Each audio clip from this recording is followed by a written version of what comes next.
বহু দিন আগতে জাপানত এজন বীৰ সামুৰাই যোদ্ধা আছিল। সাহস, সততা আৰু নম্ৰতাৰ বাবে পৰিচিত সামুৰাইজন এদিন সমস্যাত পৰিল। বহুত চেষ্টা কৰিও নিজৰ সমস্যা সমাধান কৰিব নোৱাৰি এদিন সি উপদেশ বিচাৰি এজন জেন সন্যাসীৰ কাষ চাপিল। সন্যাসীজন সেই সময়ত ধ্যানত আছিল। ধ্যান শেষ হোৱাৰ পাছত সামুৰায়ে তেওঁক সুধিলে, মই কিয় ইমান নিজ অনুভৱ কৰিছো? ইমানবোৰ যুদ্ধত জয়ী হৈছো, ইমানবোৰ অসহায় মানুহক সহায় কৰিছো, কিন্তু আন মানুহক দেখিলে এনে লাগে যেন মই তেওঁলোকৰ সন্মুখত একো নহয়। মোৰ জীৱনৰ কোনো গুৰুত্ব একেবাৰে নাই।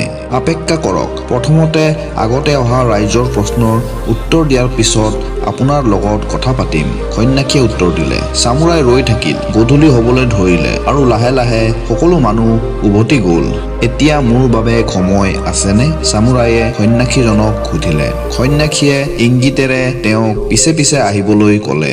চন্দ্ৰৰ পোহৰত সকলো বৰ শান্ত আৰু কোমল আছিল। গোটেই পৰিৱেশটো যেন বৰ আকৰ্ষণীয় হৈ পৰিছিল। তুমি চন্দ্ৰলৈ চাই আছানে? ইমান ধুনীয়া। গোটেই ৰাতি এনেকৈ জিলিকি থাকিব, আমাক শীতলতা দিব। কিন্তু কাইলৈ ৰাতিপুৱা আকৌ সূৰ্যটো ওলাই আহিব আৰু সূৰ্যৰ পোহৰ বহুত বেছি উজ্জ্বল। তাৰ বাবেই আমি দিনত ধুনীয়া ধুনীয়া গছ-গছনি, পাহাৰ আৰু সমগ্ৰ প্ৰকৃতি স্পষ্টকৈ দেখা পাওঁ। বৰঞ্চ মই কম যে চন্দ্ৰৰ কোনো প্ৰয়োজনেই নাই। ইয়াৰ অস্তিত্ব একেবাৰে অসাৰ। হেৰা, কি কৈছে? একেবাৰেই নহয়, সামুৰায়ে ক'লে। চন্দ্ৰ আৰু সূৰ্য সম্পূৰ্ণ বেলেগ। দুয়োটাৰে নিজস্ব উপযোগিতা আছে।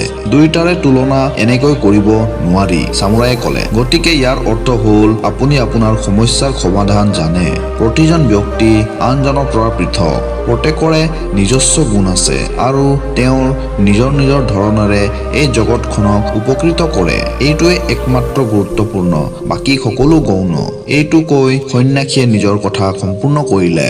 বন্ধুসকল, আমিও নিজকে আনৰ লগত তুলনা কৰা উচিত নহয়। যদি আনৰ কিছুমান গুণ আছে তেন্তে আমাৰো বহু গুণ আছে, কিন্তু হয়তো আমি নিজৰ গুণক তুচ্ছ জ্ঞান কৰি আনৰ গুণক অতিমাত্ৰা মূল্যাংকন কৰি লওঁ।